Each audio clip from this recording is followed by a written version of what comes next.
Hello friends, এই চুয়াডাঙ্গা জেলায় সব জায়গায় ভোট হচ্ছে। আজ 12 তারিখ বৃহস্পতিবারের দিন। তো চুয়াডাঙ্গা জেলার ভিতর থেকে আমি বলছি যে ভোট কেন্দ্রে আমরা দেখলাম, যা ঘুরলাম ফিরলাম, এখানে বিএনপি যারা করে তারা সুষ্ঠু নির্বাচন আনন্দ উপভোগ করে তারা ভোট দিচ্ছে। সেই সঙ্গে জামাত তারা ভোট করছে, তারাও ভোট দিচ্ছে হাসি উল্লাসে।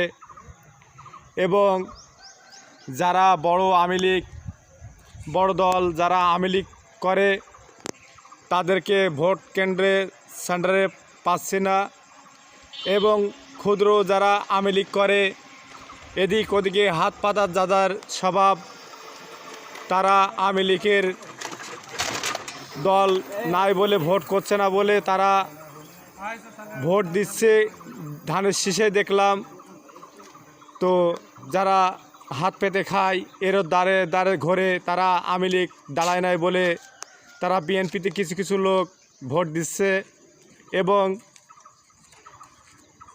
এইভাবেই সুষ্ঠুভাবেই ভোট কেন্দ্রে ভোট হচ্ছে, কোনো গোলযোগ নাই, কোনো অশান্তি নাই।